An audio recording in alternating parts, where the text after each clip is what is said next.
하나님은 우리를 지키시는 분입니다.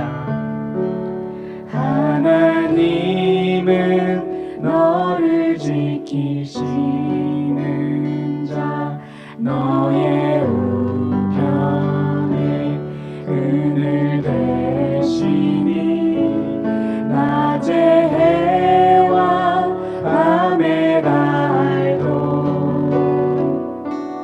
너를 해치 못하리. 하나님은 너를 지키시는 자, 하나님은 너를 지키시는 자, 너의 환난을 명쾌하시니 그가 너를 지키시리라. 너의 주님을 지키시리라. 눈을 들어 산을 보아라.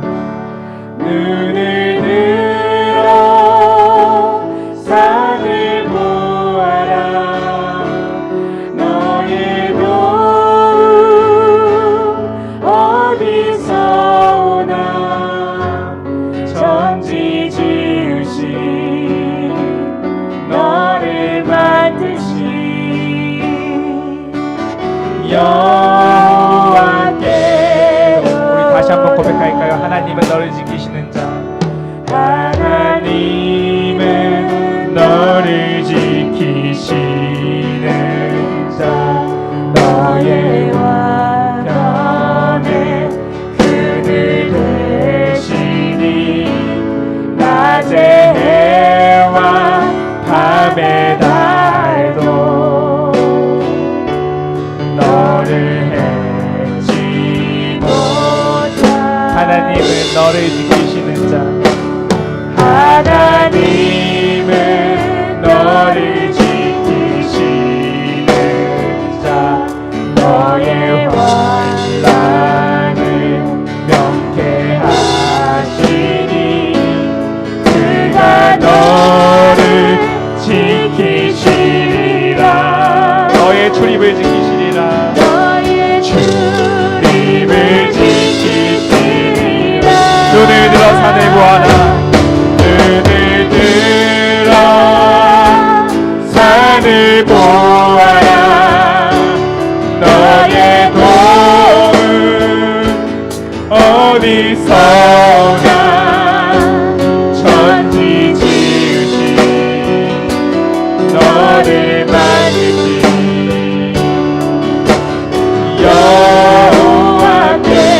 여호와께로. 눈을 들어 산을 보아라.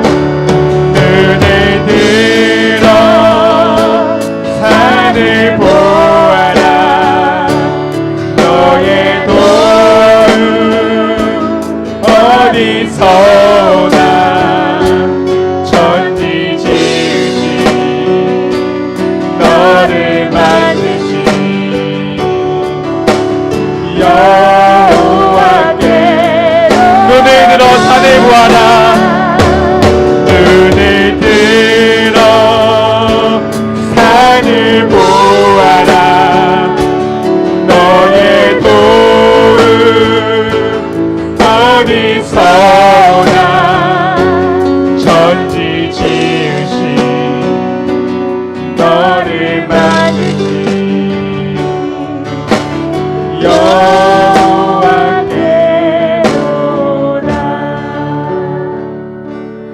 눈을 들어 산을 보아라. 너의 도움 어디서 오나. 천지 지으신 너를 만드신 여호와께로다.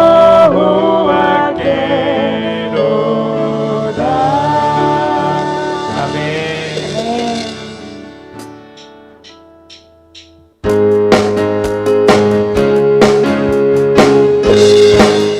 주님 약속하신 말씀 위에서, 주님 약속하신 말씀 위에서 영원토록 주를 찬송하리라. 소리 못하 높여 주께 영광 돌리며 약속 믿고 주님 약속하신 말씀 위에서 주님 약속하신 말씀 위에서 영원토록 주를 찬송하리라 소리 높여 주께 영광 돌리며 이 약속 믿고 굳게 서리라 굳게 서리 굳게 서리 영원하신 말씀 위에 굳게 서리 굳게 서리 그 말씀 위에 굳게 서리라 주님 약속하신 말씀 위에서 세상 연년에게 언습할 때에 용감하게 힘써 싸워 이기며 약속 믿고 굳게 서리라 굳게 서리 영원하신 말씀 위에 굳게 서리 굳게 서리 그 말씀 위에 굳게 서리 주님 약속하신 말씀 위에서 영원하신 주의 사랑 힘입고 성령으로 힘써 싸워 이기며 약속 믿고 굳게 서리라 굳게 서리 영원하신 말씀 위에 굳게 서리 굳게 서리 그 말씀 위에 굳게 서 주님 약속하신 말씀 위에서 성령 인도하는 대로 행하며 주님 품에 항상 안식 얻으며 약속 믿고 굳게 서리라 굳게 서리 영원하신 말씀 위에 굳게 서리 굳게 서리 그 말씀 위에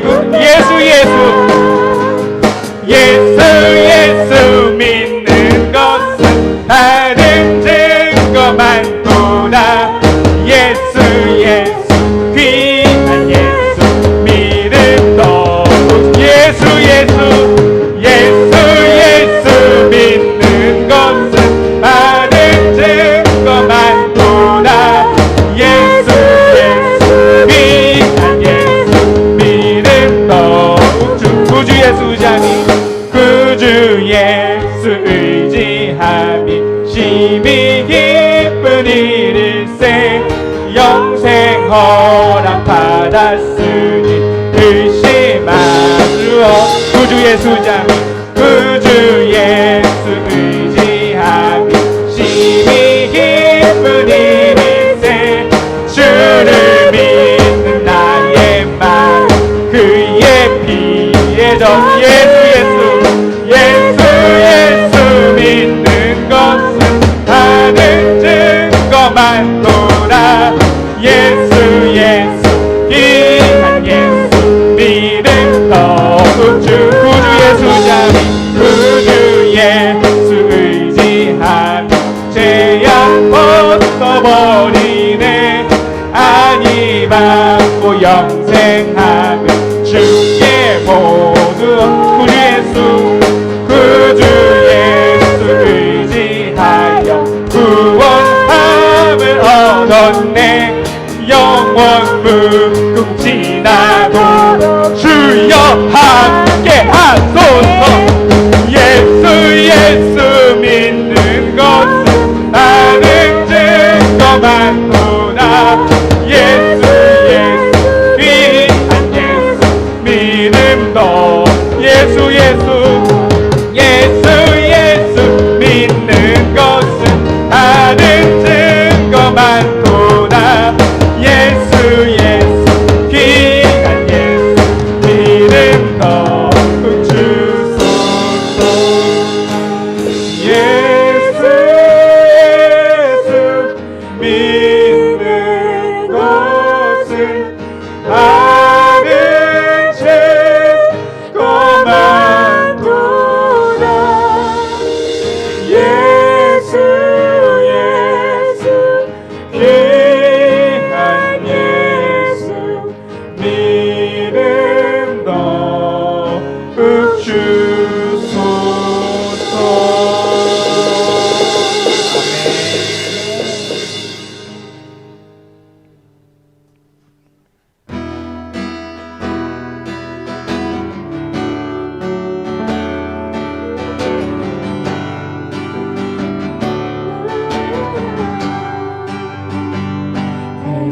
산을 넘어 천국에 가도 이 가운데로 걸어가면 주께서 항상 지키시기로 약속한 말씀 변치 않네. 하늘의 영광 하늘의 영광 나의 맘속에 차고도 넘쳐 할렐루야를 힘차게 불러 영원히 주를 찬양. 대산을 넘어 대산을 넘어 천국에 가도 이 가운데로 걸어가면 주께서 항상 지키시기로 약속한 말씀 변치. 캄캄한 밤에 다닐지라도 캄캄한 밤에 다닐지라도 주께서 나의 길 되시고 나에게 밝은 빛이 되시니 길 잃어버린 염려 없네. 하늘의 영광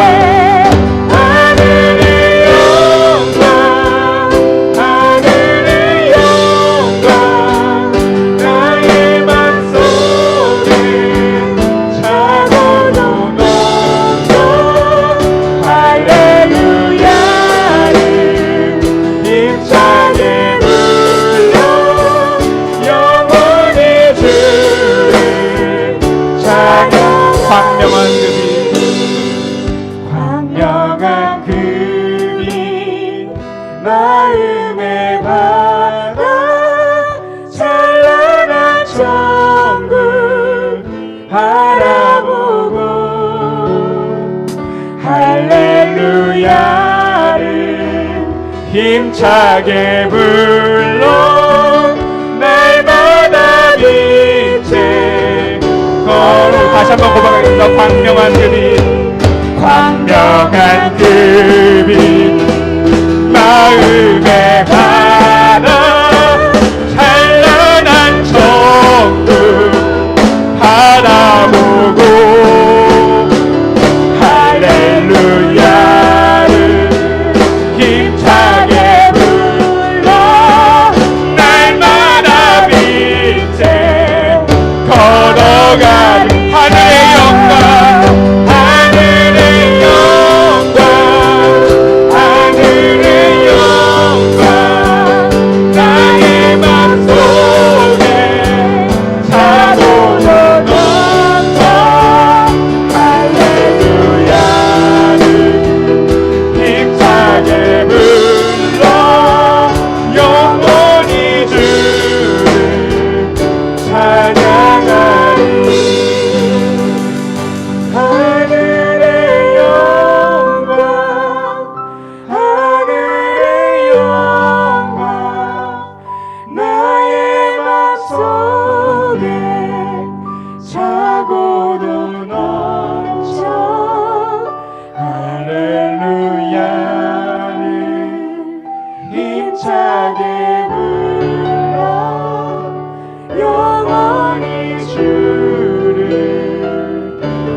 어떤 아빠가 딸과 함께 딸의 결혼에 대해서 이야기를 하고 있었다고 합니다. 딸이 말했습니다. 아빠, 나 결혼할래요. 그랬더니 아버지가 아주 신중하게 물어보았습니다. 너 그 남자를 많이 사랑하니? 그랬더니 딸이 퉁명스럽게 대답했어요. 아빠, 그건 내 문제니까 신경 쓰지 마세요. 그랬더니 아버지가 다시 한번 신중하게 물어보았습니다. 그 남자는 너를 많이 사랑하니? 그랬더니 이번에도 딸이 아주 퉁명스럽게 아빠 그건 그 남자 문제니까 신경 쓰지 마세요. 그래서 아버지가 마지막으로 물어봤습니다. 너희는 학생이고 지금 직장도 없고 돈도 없고 집도 없는데 어떡하려고 하니? 딸이 대답했습니다. 그건 아빠 문제니까 우리 신경 안 써요. 그러더라고요. 결혼이 쉽지 않은 것인데 아빠에 대한 절대적인 믿음이 있는 딸인 것 같아요. 뭐 결혼만 쉽지 않은 것이 아니죠. 우리 인생이 사실은 쉽지가 않습니다. 그래서 많은 사람들이 우리 인생을 바다를 항해하는 것과 같다 이렇게 비유를 합니다. 영국의 대문호 세익스피어도 그가 말하기를 우리의 인생은 불확실한 항해와 같다 이렇게 얘기를 했습니다. 불확실한 항해. 여러분 이것이 무슨 뜻입니까? 때론 우리 인생이 순풍에 돛을 달고 잔잔한 파도를 넘어 내가 원하는 곳에 도착할 수도 있지만 때론 우리가 역풍을 만나고 거친 파도를 가르고 때론 태풍을 만나서 내가 원하지 않는 곳에 이를 수도 있다는 것입니다. 이것의 결론은 무엇입니까? 내 인생은 내 것이 아니라는 것이에요. 그럼 내 인생이 내 것이라면 내 마음대로 돼야죠. 내 인생이 내 것이라면 내가 원하는 대로 바라는 대로 이룰 수 있어야죠. 그러나 우리 인생은 결코 그렇지가 않습니다. 우리 인생 가운데 순풍만 있는 것이 아니라 역풍도 있습니다. 내 인생에 좋은 날만 있는 것이 아니라 또 어둠의 날도 있다는 것입니다. 여러분이 잘 아는 미국의 작가 어네스트 해밍웨이가 쓴 노인과 바다라는 작품 여러분 다 아시지 않습니까? 그 소설의 내용이 아주 간단합니다. 그렇죠?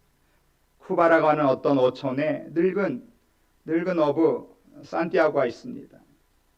그가 어느 날부터 고기를 잡지 못하는 거예요.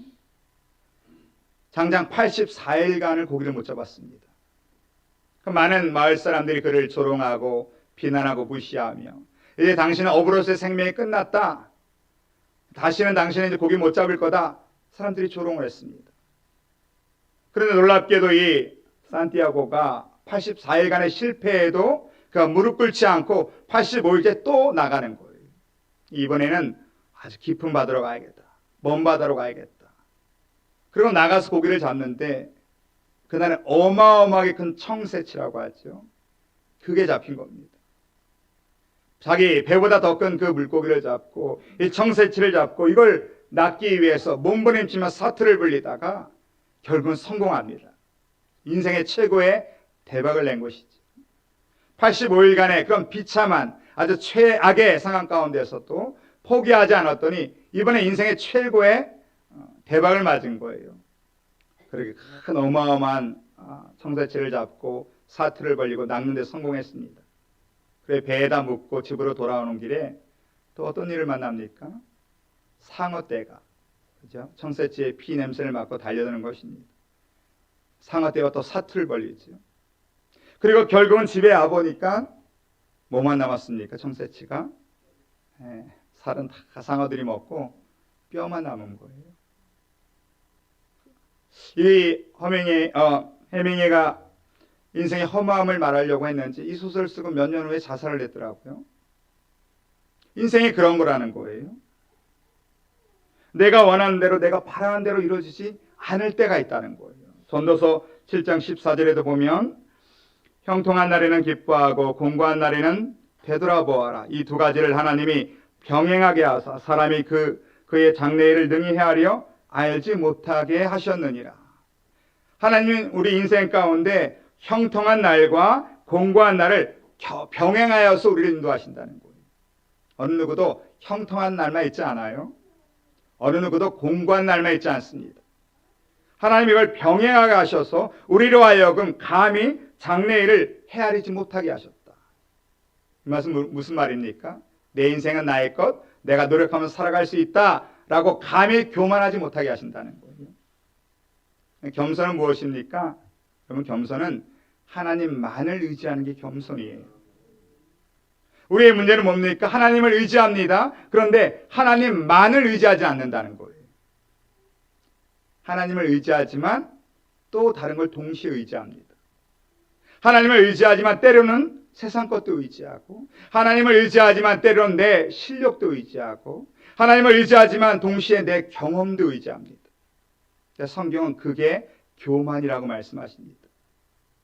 정말 겸손은 하나님만을 의지해야 하는 것입니다.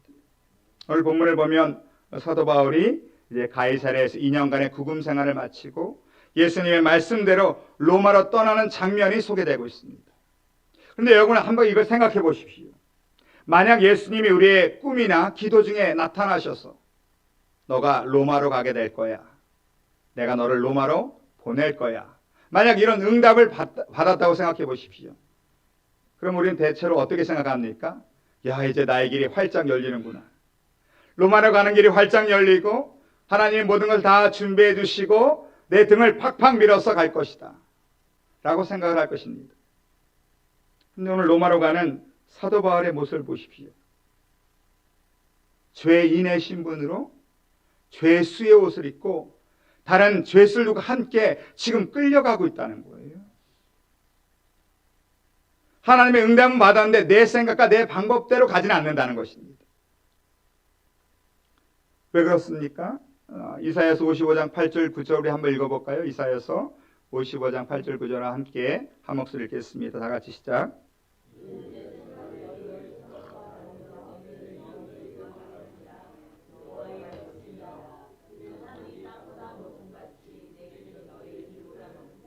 내 생각은 너희의 생각보다.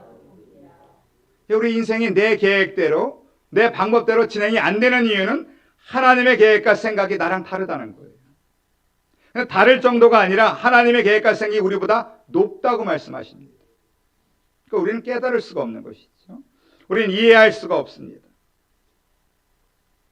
맨하튼에 가면 메트로폴리탄 오페라 하우스라는 것이 있습니다. 거기에 가면 그 샹들리에가 있는데 많은 사람들에게 사랑을 받고 이 맨하탄에 있는 메트로폴리탄 오페라 하우스의 상징이 되어버렸다고 해요. 근데 그 샹들리에 그것은 원래 디자이너가 디자인했던 그것과 완전히 다르다는 거예요.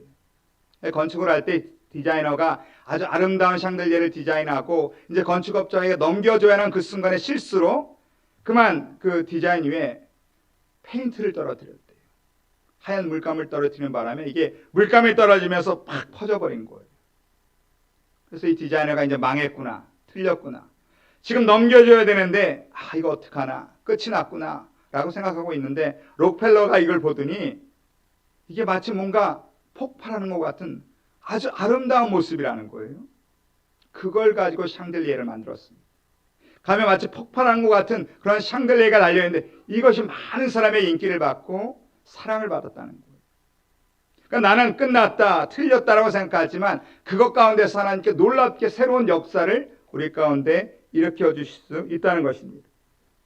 오늘 사도 바울의 모습을 보면 죄수의 옷을 입고 또 다른 275명의 사람들과 함께 백부장 율리의 손에 이끌려서 지금 로마로 가고 있습니다. 하나님은 그가 편하게 쉽게 빠르게 직행으로 가지 못하게 하셨다는 거예요. 배를 타고 가는데 그 가운데 심한 바람을 만나서 결국 그 배가 그레데 섬이라고 하는 남쪽에 있는 미향에 도착하게 되었습니다. 미향하면 그 말 그대로 아름다운 항구라는 거예요. 이름은 아름다운 항구인데 그렇게 지내기가 별로 좋지가 않았던 것 같아요. 이제 늦가을이고 겨울이 오니까 이제 겨울을 어디서 나는가 이 문제 갖고 토일하기 시작했습니다. 많은 사람들은 이 미향에서 겨울을 나지 말고 바람이 세니까 이 그레데 섬 서쪽에 있는 베닉스에서 우리가 거기서 겨울을 나자. 지금 배를 타고 이동하자라고 얘기했고 또 사도 바울은 그게 아니라 여기서 이 미향에서 우리가 겨울을 나자라고 얘기했습니다. 많은 사람들의 이야기는 자기의 경험에서 나오는 거예요. 그러나 사도 바울의 이 말은 어디서 나옵니까? 그의 영적인 안목에서 나온다는 거예요. 하나님이 주신 지혜 가운데 나온다는 것입니다. 그러면 세상에 아무리 경험이 많고 세상에 지식이 많아도 하나님의 지혜를 이길 수는 없습니다. 사람들이 경험이 많고 자신들의 실력을 의지하고 갈 수 있으니까 베닉스로 가자라고 이야기하고 사도 바울은 여기서 남자라고 얘기했지만 중요한 것은 백부장 율리오가 다른 사람들의 말을 들었다는 것입니다. 선지와 선장의 말을 듣고 오늘 그가 베닉스로 가기로 결정을 하고 떠나는데 아주 처음에는 순풍을 만난 것 같아요. 근데 순풍을 만나다가 얼마 되지 않아서 광풍을 만났습니다. 우리가 살아가는 모습이 다 그렇습니다, 여러분. 내 경험을 의지하고 내 실력을 의지하면 처음에는 잘 되는 것 같아요. 순풍인 것 같아요. 그러나 얼마 되지 않아서 광풍을 만납니다. 그리고 이 만나는 광풍이 얼마나 대단했던지 오늘 18절, 19절 우리 함께 읽어볼까요? 18절, 19절 다 같이 시작.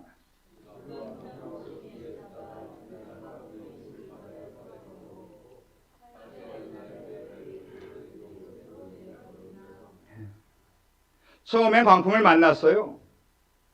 이 정도는 우리의 경험과 실력으로 이길 수 있다고 생각했던 것 같아요. 심히 애를 썼다고 얘기합니다. 이겨보려고 노력으로 해결해 보려고 심히 애를 썼는데 포기하고 나중엔 어떻게 됩니까? 짐을 바다에 풀어버리고 심지어 19절에 보면 사흘째 되는 날에는 배의 기구를 그들의 손으로 내버리니라. 배의 기구를 내버렸다는 것은 무슨 얘기입니까? 포기했다는 얘기입니다. 내 실력과 내 경험은요, 광풍 앞에서는 소용없습니다. 광풍을 만나니까 실력도 경험도 기구도 다 소용이 없는 거예요. 결국 어떻게 하면 다 포기하고 말았습니다. 20절에 이렇게 얘기합니다. 여러 날 동안 해도 별도 보이지 아니하고 큰 풍랑이 그대로 있음에 구원의 여망마저 없어졌더라. 구원의 소망마저 끊어져 버린 거예요. 가능성이 제로가 됐다는 것입니다. 그리고 아마 그런 생각을 했겠죠. 야, 아마도 바울의 말을 들을 걸. 다 내던지고 포기하고 그들이 차라리 바울의 말을 들을 걸. 그런데 놀랍게도 이런 구원의 소망마저 끊어진 이 폭풍 속에 이것이 바로 하나님이 예비하신 고난의 시나리오라는 거예요. 왜 사도 바울을 거기에 넣으셨는지, 왜 로마까지 당당하고 편하게 보내시지 아니하고 죄슬들과 함께 이 배에서 폭풍을 만나게 하셨는지 하나님의 계획과 뜻이 거기에 있다는 거예요. 이 바울을 제한 275명에게 하나님의 영광을 보여주기 위해서. 그래서 그들이 결국 하나님을 신뢰하고 믿고 로마에 가서 로마 교회를 개척하는 멤버가 될 수 있도록. 그것이 하나님의 계획과 섭리라는 것입니다. 하나님이 우리를 사랑하시는데 왜 구원하시고 바로 천국에 안 보내십니까? 이 험하고 악한 이 세대 가운데 우리를 왜 이 땅에 놔두십니까? 우리가 이 땅 가운데서 할 일이 있다는 거예요. 이 땅은 어떤 땅입니까? 구원의 소망이 사라진 땅입니다. 구원의 여망이 없는 땅이 지금 이 땅입니다. 그런데 이 땅 가운데 하나님 우리를 남겨두신 이유가 여기 있다는 거예요. 우리를 통하여 그 사람들이 구원의 소망을 봐야 됩니다. 우리를 통하여 그 사람들이 하나님의 영광을 봐야 됩니다. 그렇기 때문에 우리를 남겨두신 거예요. 우리는 고난이 오면 뭐라고 얘기합니까? 어떤 사람은 그렇게 기도하더라고요. 하나님 나 빨리 데려가세요. 어딜 데려갑니까 하나님이?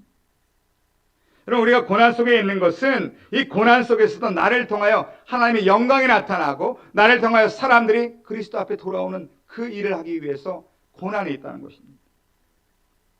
오늘 보십시오. 275명의 사람들이 다 포기했습니다. 다 구원의 소망이 사라졌지만 그 가운데 한 사람이 있다는 거예요. 사도 바울이 있었습니다. 그럼 바울 때문에 모두가 사는 겁니다. 한 사람 때문에 사는 겁니다. 여러분의 가정도 한 사람 때문에 사는 겁니다. 여러분의 직장과 사업도도 한 사람 때문에 사는 거예요. 나라와 민족도 한 사람 때문에 사는 겁니다. 나는 여러분들이 그 한 사람이 되길 주님의 이름으로 축원합니다. 그 한 사람 때문에 살 수 있는 구원의 그 가능성을 우리에게 보여주시는 것입니다. 오늘 본문을 보면서 저는 그렇게 생각합니다. 왜 사람이 인생을 살다가 인생을 살다가 광풍을 만날까? 오늘 본문에 보면 몇 가지 이유가 있는 것 같아요. 제가 생각할 때 첫 번째 이유는요, 하나님의 말씀을 안 듣기 때문에 그렇습니다. 우리는 하나님의 말씀을 잘 안 들어요.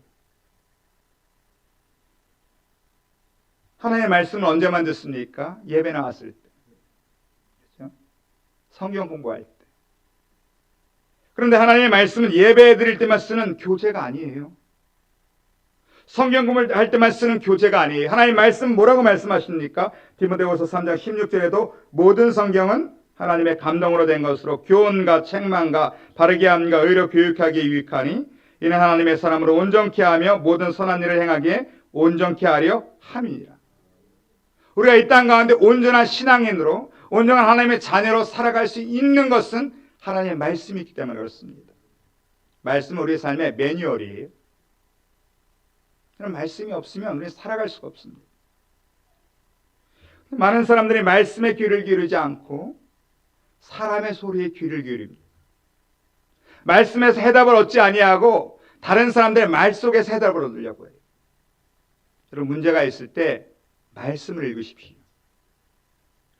말씀을 읽을 때 하나님이 말씀을 통하여서 답을 주십니다. 사람과 의논하지 마세요. 유튜브에서 해결하지 마세요. 말씀 앞에 나오세요. 어떠한 문제, 우리 인간의 어떠한 문제도 다 말씀할 해답이 있습니다. 두 번째는 우리가 왜 광풍을 만나는가? 욕심 때문에 그렇습니다. 사람은 욕심이 없으면 광풍을 안 만날 거예요. 오늘 보면 율리아와 선주와 성자들이 욕심이 생겼어요. 좀 더 가면 좋아질 수 있다는 거예요. 조금만 더 하면 나아질 수 있다는 거예요. 그 욕심 때문에 우리가 쓰러지는 겁니다. 우리 인생을 돌아보십시오. 때로는 실패했던 거, 잘못했던 걸 돌아보면 욕심 때문에 마지막 그걸 하지 말았어야 되는데, 그렇죠? 마지막 그건 하지 말았어야 되는데, 마지막 그 말을 하지 말았어야 되는데. 우리가 옛말에도 그 말이 있습니다. 욕심에 뭐가 멀어진다? 욕심에 눈이 멀어진다고 얘기하지 않습니까? 욕심에 눈이 멀면 길이 안 보여요. 길이 안 보여서 그래서 죽는 거예요. 욕심에 눈이 멀면 어떤 길로 가야 할지, 내가 무엇을 해야 될지가 알 수가 없습니다. 이 세상에 무서운 건 뭡니까? 세상은 우리가 욕심을 채울 때 행복하다고 가르쳐요. 더 채우라고 얘기합니다. 왜냐하면 성경은 우리가 욕심을 채울 때 행복한 것이 아니라 욕심을 절제할 때 행복하다고 말씀하십니다. 우리 안에 기본적인 욕심은 다 있죠, 그죠? 성취욕도 있고, 수면욕도 있고, 식욕도 있고, 또 이성을 향한 정욕도 있고, 다 있는데 채워서 행복한 것이 아니라 절제에 행복해집니다. 우리는 욕심을 절제하지 못하면 행복이 아니라 도리어 인생의 광풍을 만나게 되어 있습니다. 또 한 가지 생각해 볼 것은 왜 가끔 우리는 인생의 광풍을 만나는가? 믿음과 무모함을 분별하지 못하는 사람들이 있어요. 믿음과 무모함은 다른 겁니다. 일반적으로 여러분 믿음을 얘기할 때는 이성과 상식을 벗어나면 안 됩니다. 어떤 사람 너무 황당한 얘기만 하는 사람들이 있어요. 마귀가 시험할 때 뭘 시험합니까? 예수님께 성전 꼭대기에서 뛰어내리라. 그럼 하나님이 다 받쳐줄 것이다. 예수님 물론 안 하셨어요. 그러나 여러분 성전 꼭대기에서 뛰어내리면 안 돼요. 뛰어내리면 어떻게 됩니까? 네, 죽어요. 베드로가 바다 위를 걸었다고 해서 여러분 아무 때나 바다 위를 걸으려고 하면 안 돼요. 왜 그렇습니까? 죽습니다. 그럼 우리가 물론 믿음은 상식과 이성을 뛰어넘을 때가 있어요. 언제 뛰어넘습니까? 하나님의 말씀이 있을 때.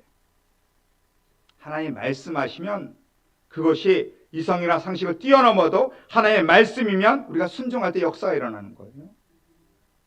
베드로도 예수님이 오라고 하니까 가는 거예요. 모세가 홍해가 가를 때도 하나님의 말씀이 있고 여리고성이 무너질 때도 하나님의 명령이 있습니다. 이걸 구분하셔야 돼요. 믿음이라고 무조건 간다고 되는 게 아니에요. 무모함을 믿음으로 착각하는 것이 하나님을 시험하는 겁니다. 하나님을 시험하고 하나님이 나를 도와주나 안 도와주나 보자. 이게 하나님을 시험하는 무모함입니다. 이런 여러 가지 이유 때문에 인생의 광풍을 만날 때가 있습니다. 그래서 지금 구원의 소망 먼저 사라진 이 가운데 하나님은 바울을 통하여서 그들에게 구원의 빛을 주신다는 것입니다. 우리 21절, 22절 함께 읽겠습니다. 다 같이 시작.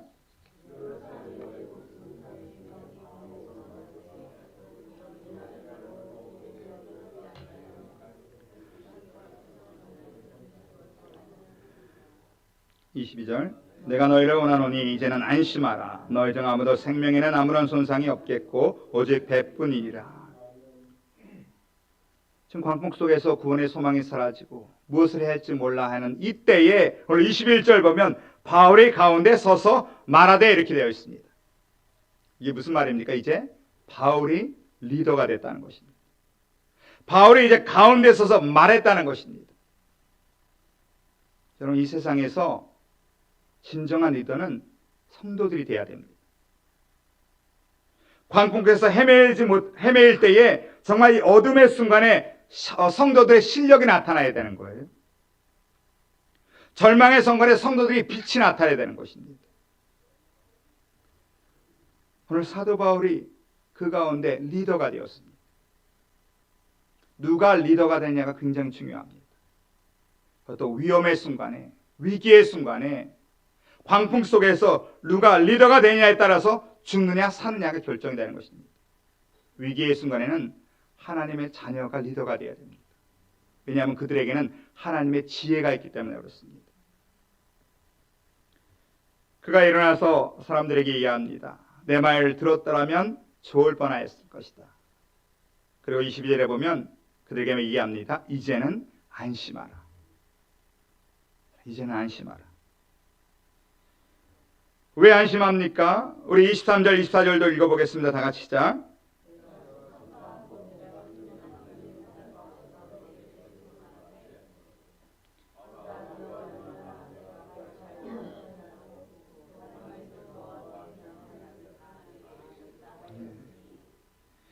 오늘 죽음의 공포 가운데 떨고 있는 이들에게 사도 바울이 얘기합니다. 이제는 안심하라. 왜냐하면 그가 어젯밤에 하나님의 말씀을 들었다는 거예요. 25절에는 그러므로 여러분이여 안심하라. 나는 내게 말씀하신 그대로 되리라고 하나님을 믿노라. 나는 하나님을 믿노라. 나는 하나님의 말씀이 그대로 되리라고 믿노라. 그럼 이 믿음 때문에 우리는 승리하는 겁니다. 똑같은 환경 속에 있습니다. 광풍 속에 있습니다. 다 죽음을 앞두고 있습니다. 그러나 우리는 하나님을 믿기 때문에 우리는 두렵지 않습니다. 하나님의 말씀대로 되기 때문에. 그럼 이 세상은요, 하나님의 말씀대로 움직이는 거예요. 어떤 사람들은 돈 있는 사람, 힘 있는 사람, 권력이 있고 군사력이 좋고 이런 사람들이 이 세상을 움직이는 것 같지만 아니에요, 여러분. 이 세상은 하나님이 말씀하신 그대로 되어가는 겁니다. 우리는 그렇기 때문에 두려워하지 않습니다.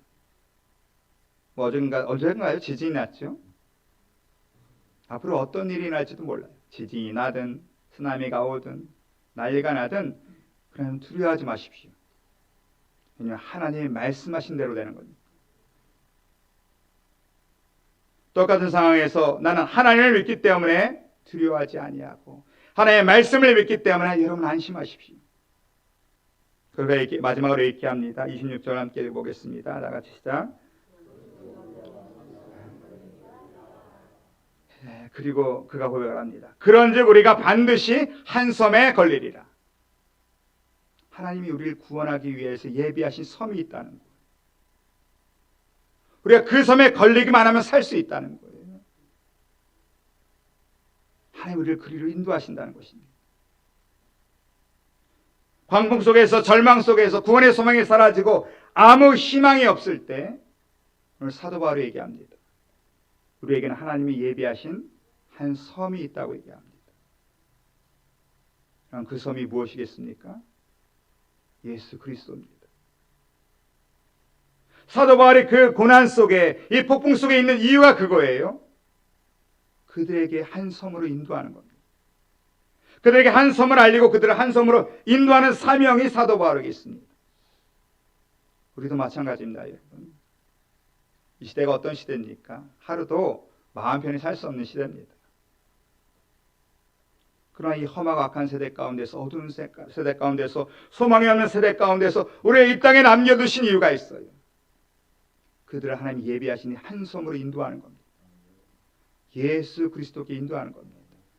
소망이 없는, 구원의 소망이 없는 그들을 살아나기 위해서, 그들을 살리기 위해서 우리는 반드시 그들을 한 손으로 인도하는, 예수 그리스도 인도하는 사명이 오늘도 우리에게 있는 줄로 믿으시기 바랍니다. 그 소망을 잘 감당하시고, 어둠 속에서 헤매는 수많은 사람들이 나를 통해 예수를 믿고 생명을 얻고 구원을 받고 희망을 보고 빛을 보는, 그렇게 사명 잘 감당하시는 하나님의 자녀가 되실 주님의 이름으로 축원합니다.